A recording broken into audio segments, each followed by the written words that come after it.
Morning. Good morning. On. Oh, 6:30 already. Yep. Hit record. All right, good morning. Welcome in for another Friday safety focus of the week. Today is December 1st. We are in the last month of 2023. Pretty wild. This week's code of conduct is to strive to maintain a positive and professional image of VCI to our employees, our clients, vendors, subcontractors, and to the public. Ben, anything to add on this week's code item? It fits well with the way we do business. Is we're always looking to solve problems and make solutions to difficult things every day. And the only way you can really do that successfully is to be positive and professional.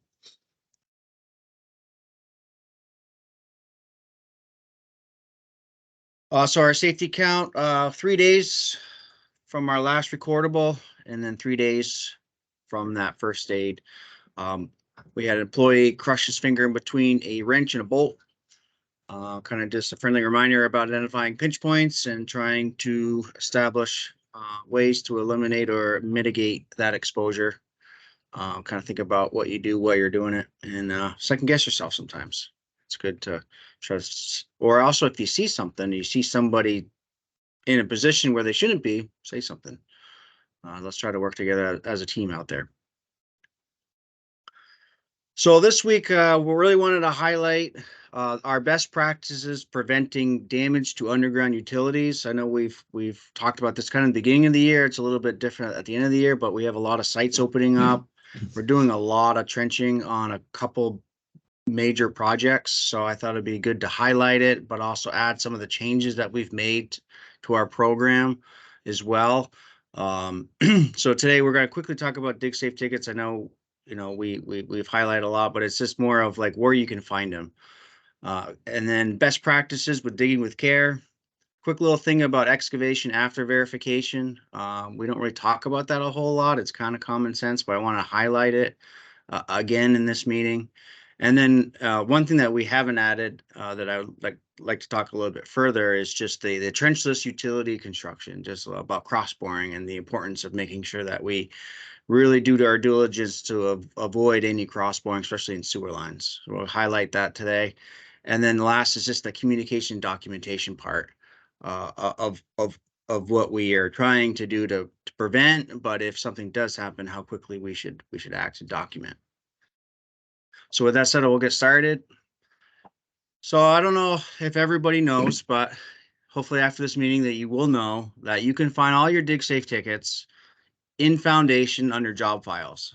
So if you go to job files in Foundation, search by your job number, you'll see your most up-to-date DigSafe ticket. And it's probably a little bit small to see, but I'll have the ticket number, when it expires, and roughly, the scope of work. And that's what we really want to highlight, is making sure the scope of work is proper on our tickets.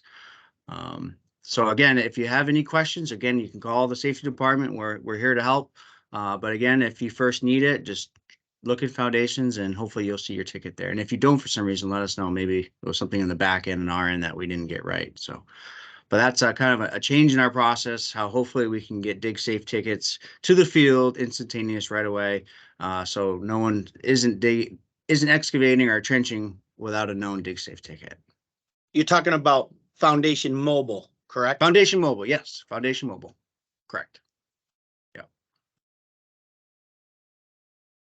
So guide to utility marks, as everybody knows, the 811 process, we call in a DigSafe. We got 48 hours to come out. Granted, it takes Centerline probably closer to the 96 hours than the 48 hours. And that law might be changing, but we'll talk about that if it actually does. But again, our guy that we really need to focus on, the most important part, impactful part for us, is making sure that we are creating offsets. Should we lose, or when there's a likelihood that markings may be destroyed. And that happens very frequently. All the paint's down, but we got to remove all the topsoil.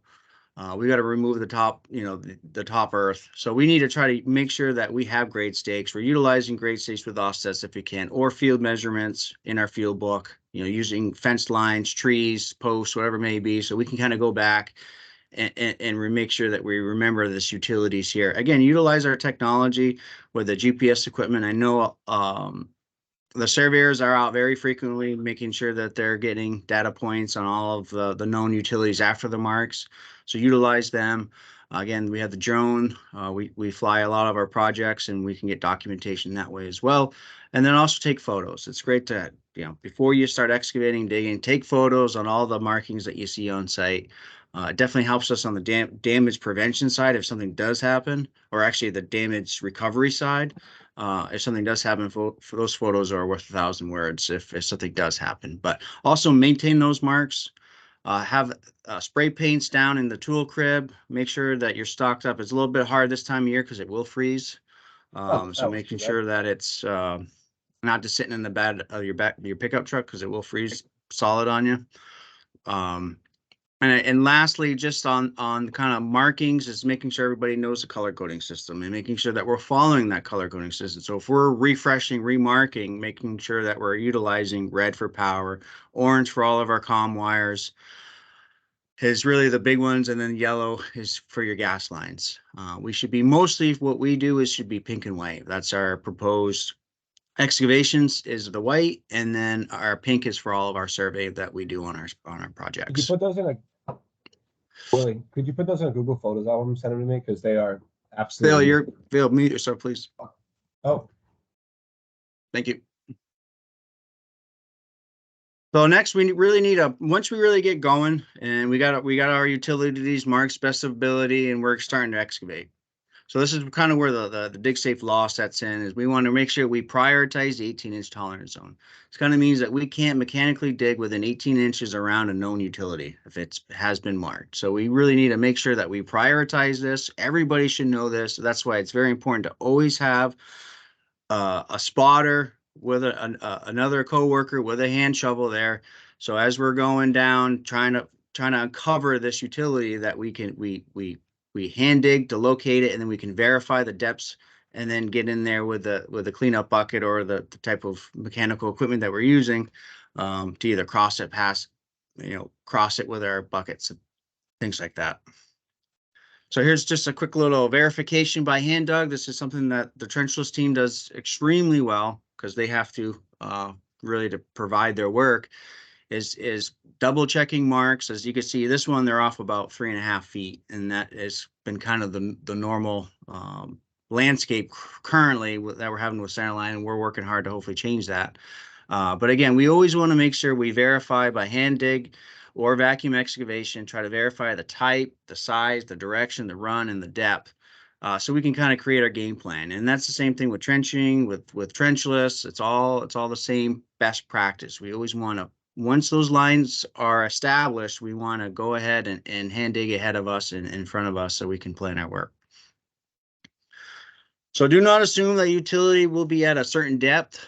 Utilities may have been originally installed at a prescribed depth, but later erosion, grade changes cause them to now have shallow or deep cover. Always have a spotter. Here's an example of Linden, very shallow communication line that we had to trench parallel with. The crews did an excellent job by utilizing spotters, as you can see in that photo.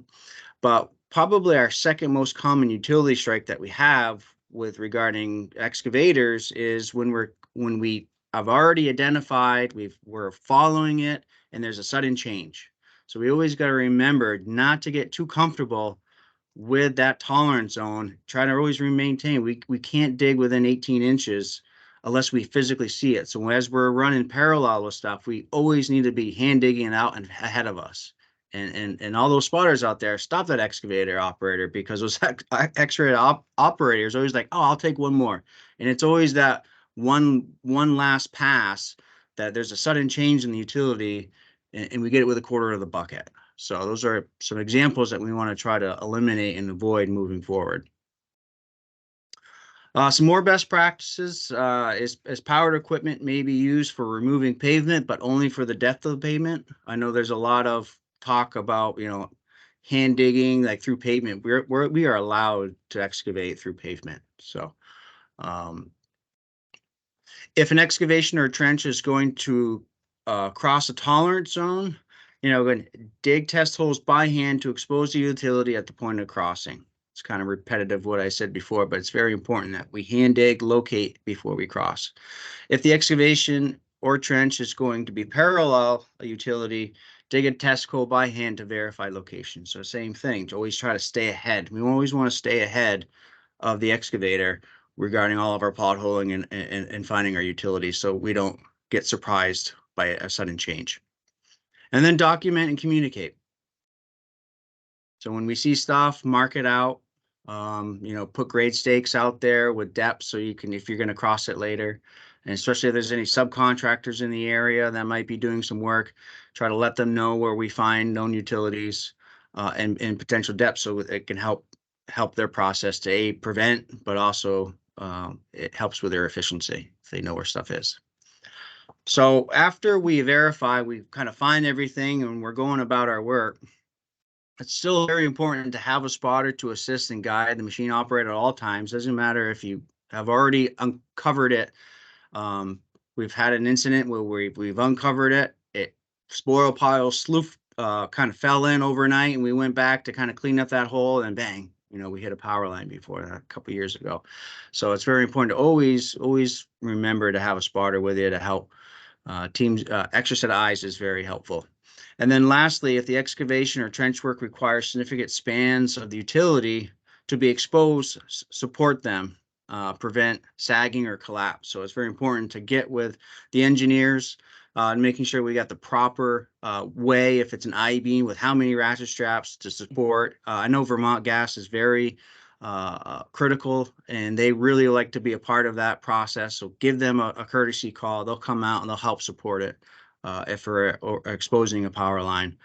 And lastly, just be really careful with concrete encased duct banks. Sometimes there's a slab. What's the word I'm looking for? A mud slab that's might not be pinned into the concrete above. We've had a situation where that actually fell and injured a person. Maybe 5, 7, 10 years ago. So it's very important that anytime we're exposing anything and it's going to be left open, that we're thinking about it and trying to prevent doing a really healthy assessment is what I'm trying to say. So Matt, you talked about subcontractors and telling them where the utilities are. But if we have a subcontractor that's doing excavation work, they either need to be included in our dig safe or they need to have their own, correct? That is correct, yeah. So we can't just verbally tell them, and they have to be protected also by the dig safe. I don't know, I just thought of that when you were explaining that. Yeah. Just to highlight that, if another company, say it's electrical company, and they're pounding in ground rods, either they need to request to get put on our dig safe ticket, or they should have their own. Same thing with like a fence line company. If we're gonna do a lot of the work, but then the fence company still has to drive in some posts, they should have their own ticket, or they should get put on our ticket. So trenchless utility construction.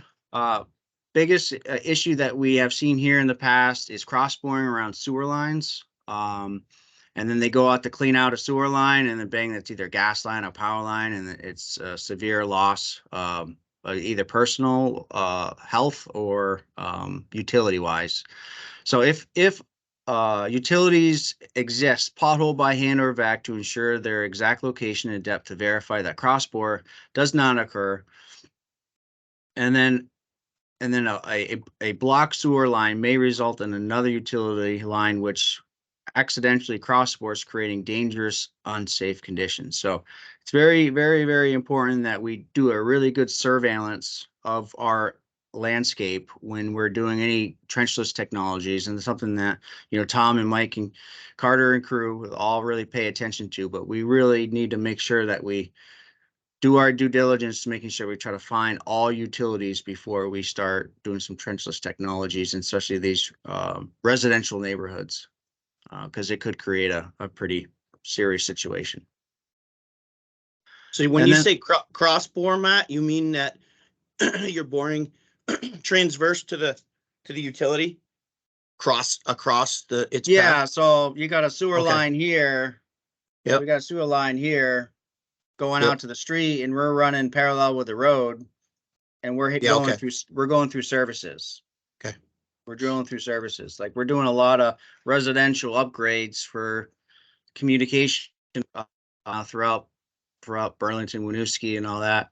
I mean, granted, we're not at that depth, but we don't know exactly all the infrastructure. So it's very important that we, call the town, call the city, try to get as much plans as possible to kind of make sure that we have identified all the sewer lines so we don't cross bore and then pull a product pipe right through it. And then the backup doesn't happen for maybe 3-4 weeks and we've already have left.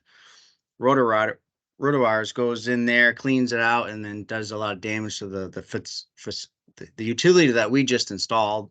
And it also creates hardship for the homeowner as well, backing up sewer. So it's very important for gas install. We're not really doing that type of work, but it's a probability out there. So just kind of wanted to highlight it and get it, kind of raise that awareness for the trenchless group. Okay. And then lastly, again, utilizing one of our best safety systems that we have. This is kind of example, might be kind of hard to see. I'll maybe try to blow it up a little bit. But again, this is on the JHA. When you're filling it out, you identify that you got underground utilities. These are kind of our four best practices, and then you get the write-in. We'll probably add a bunch going into next week. I'm going to talk to Austin about adding a couple more of our best practices inside our JHA. So we got underground utilities marked that we're going to hand dig inside our 18-inch tolerance zone. We're going to maintain our dig safe marks. We're going to pothole the visual, verify our depths. If we continue that practice, we're going to reduce the amount of utility strikes that we have on our projects. It's a high exposure for us. We do a lot of excavation. We have a lot of trenchless out there. So just really wanted to highlight it, try to finish the year off strong. And we'll definitely highlight this again going into the spring for next year. But we're still doing a lot of work currently for our in and around a lot of underground utilities.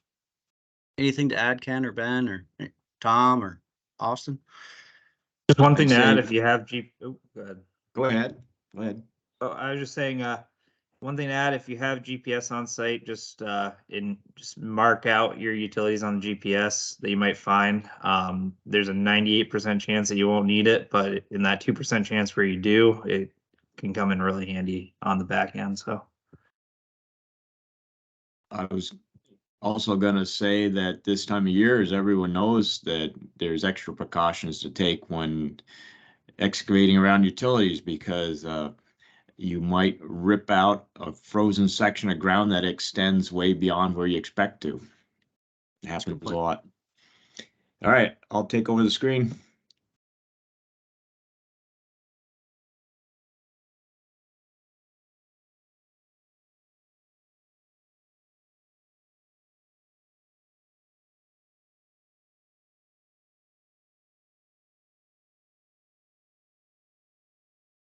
Okay, here we go. All right, do you see my screen? We got it. Right one, hopefully. Yep. Okay. Scroll down here. Covered our safety topic, announcements, freezing weather, obviously, continue to show this one. Any pumps and water tanks, please drain or antifreeze. And then this here, the final notice, it was actually the closing date was yesterday. I believe, yeah, for the 30th was the last day for enrollment in the ECI healthcare insurance plan, but I called this the final notice. I'm sure if you showed up this morning that they would work with you. So I'm guessing. That's true, So, Ken. Yes. I would think we got a little flexibility there. So. Yep. I believe everyone would have gotten this announcement. I just reiterating it for the administration department. There was several documents that were distributed electronically. for, as we're required to do, but also just gives you notifications and things on the 401k plan.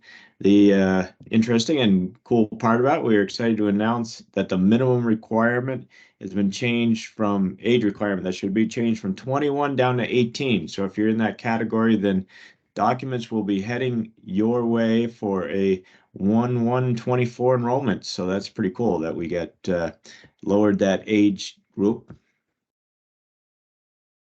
And sadly, I have to report, as you've probably seen already, I'm sure, that Ken Munson passed away last weekend. Long-term employee Ken Munson passed away at the age of 68 on Saturday, shortly after harvesting a 5-point buck. So Ken joined ECI on June 22nd, 1998. And has been a big part of our team for the past 25 years. We'll miss Ken's engaging personality. He was a true Vermonter that held our attention with his looks and gestures, as well as his words and actions. The picture below speaks for itself. So that was the words of Ben Dow there. And there will be a celebration of Ken's life on Sunday the 10th. That's a week from Sunday between noon and 4 at the VFW on Exchange Street in Middlebury. And our thoughts and prayers are with Richard and the family. I have a link to his obituary. I have a brief slideshow, and I had this great picture here of Ken. So That's an awesome picture, Ken. that is a great picture. He was very photogenic. But on the kind of the circle of life here, we have a new ECI baby to report. So that's kind of a cool thing in light of the sadness of Ken's passing. Paul Alcide Verno, born on the 20th. So we have baby Paul and the proud parents Amanda and Jake. Good. So isn't that great? Nice. That's a great follow-up to Ken's passing. I have a link to the ECI primary wellness program here. And then for the project of the week, we're talking about the, it's going too far, the Oakledge, they call it the Oakledge Accessible Playground at Oakledge Park in Burlington. And Ethan, are you going to present for us? Yeah, I can. Okay, great. Want to take over the screen, or should I just scroll down for you? You can scroll down with me. I'll be fine. Okay. So ECI was contracted with the city of Burlington to build phase 2 of Oakledge Park Universal Playground. ECI started the project in the fall of 22 and the project was completed in the fall of 23. The playground was built to accommodate all people with all abilities. This presentation is showcasing the rest of the work that was completed in the fall of 23 and the final product. The scope of work to complete in the fall of 23 included installing a custom built or fabricated 8-foot by 20-foot embankment slide, a rope climb, concrete sidewalks, pour in place rubberized surfacing, and a lift arm security gate. The new park playground had an official opening on November 4th of 23. It was a great turnout for all the number of people in the community who joined the event. If you try to run this video, I don't know if it'll work. Yeah, we can give it a shot. See where. I know. Let's check back with Matt. Can I just click this? So you're gonna have to unshare, and then when you go to share, is there music or audio? Yeah, to they it? have music, but it's not necessary. Oh, if it's not necessary, then yeah, just go ahead and hit it. It should So work. it'll take over my my screen then on the Yep. shared screen. It Or should. Yep, that should work. Okay, let's see what happens here. This was a City of Burlington video. So is it showing up? If it moved to a different screen, you're gonna have to unshare Yep. and share that. That's screen. what I thought. That's what I Yeah. thought. Yeah. Let's see here. Oh, that gets complicated. We'll Yeah. continue on. I'll try it after. I could get it set up for you, Ken. Okay, all right, that'd be great. So let's see. I'm gonna try to figure out how to get back to my regular screen now. I've kind of Yeah, you're- lost it. Oh yeah. Okay. We see Yeah. your original screen. We see the, Yeah, I don't though. okay. Let's see here. Go to Teams, I guess. There we go. Teams.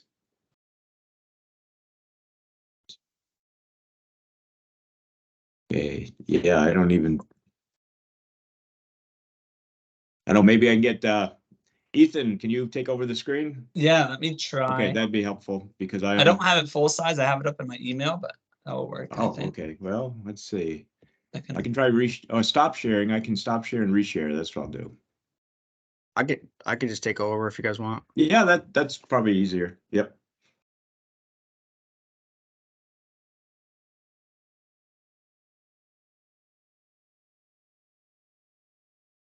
Where did that go? Wrong one.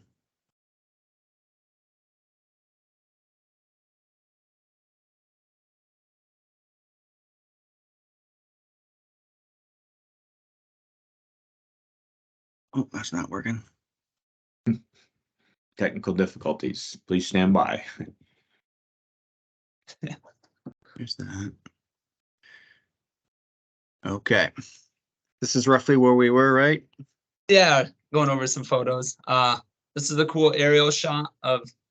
Oh, There you go. Sorry. There we go. there we go. Yeah, just a cool aerial shot of like kind of the finished product, and I think it came out pretty well. But photos down below just show the rest of the process on getting the slide installed and all that stuff. It was delivered to Bushy Pit, and then from Bushy Pit we put it on the flatbed and delivered it to Oak Ledge. But as you can see in the photo, it's a pretty big slide, and the shape is tricky to get it balanced with all of our slings and everything. But that's how we got it to the site.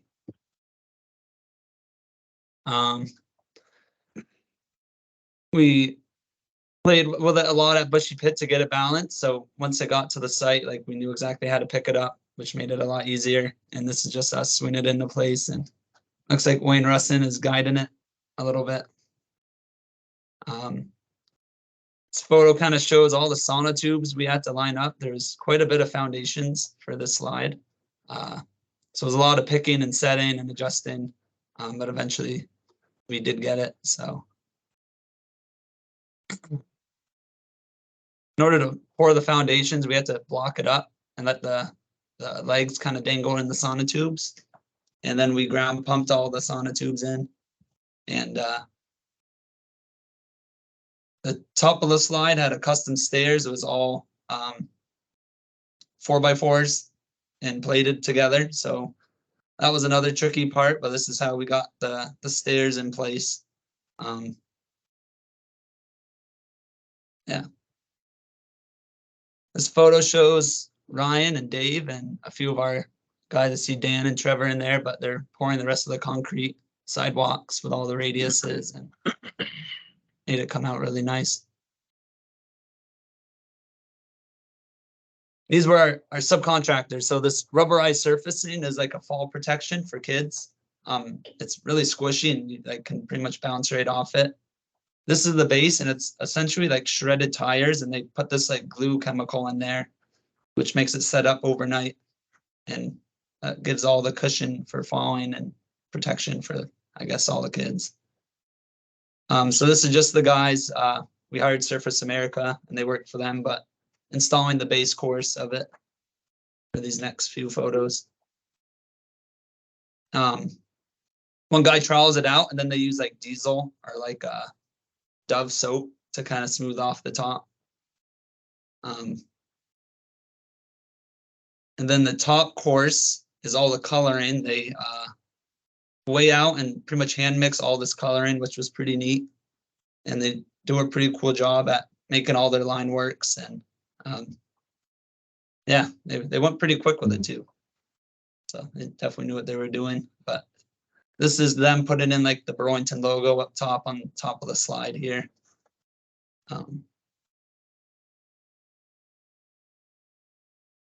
Shows the finished product of the top of the slide.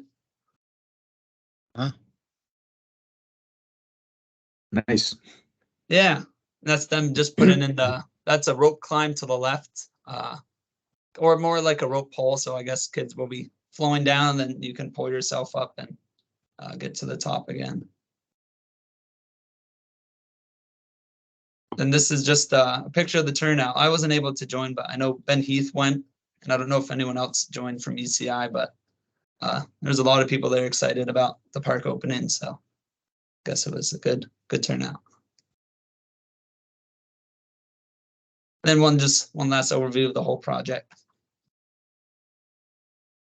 Pretty cool. Yeah. Yep.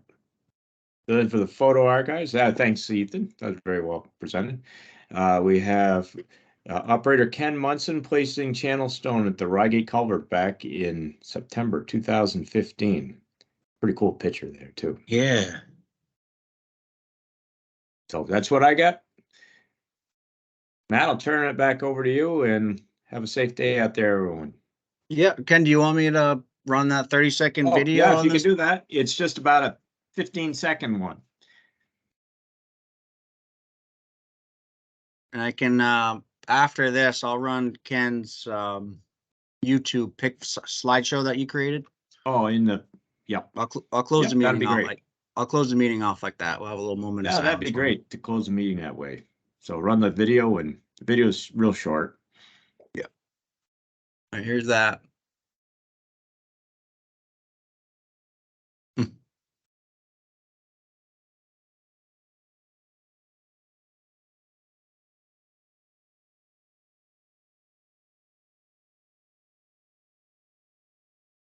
This was from the city's website.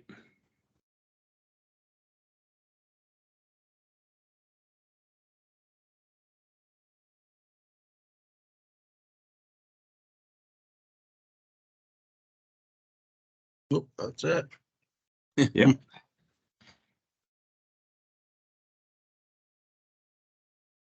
Okay, and then we'll fire up our slideshow of Ken. If you're Yep, watching a group perfect. setting, just please send over attendance so we can capture it. And, So that I real- made real as a YouTube. There's a YouTube on the slideshow available through that link. Cool. Real quick, if you want to donate to getting Ken's 5-pointer mounted, Sarah has an envelope. and up we'll front. leave you all with some Perfect. good photos of Ken. Yes. Oh, Tommy was saying how that there's a collection that Sarah is putting together for mounting that 5-point buck. Cool.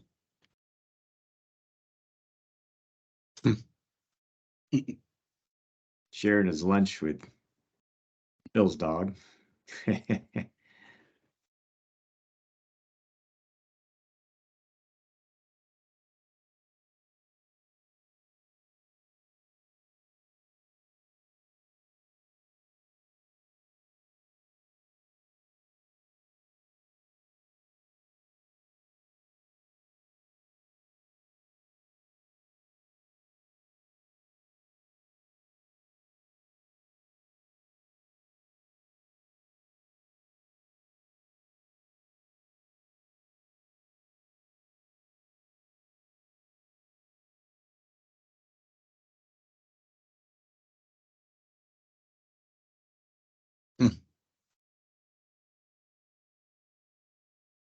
I think that's it. Yep. Oh. Okay. Have a great day, Yeah. everybody. Yeah.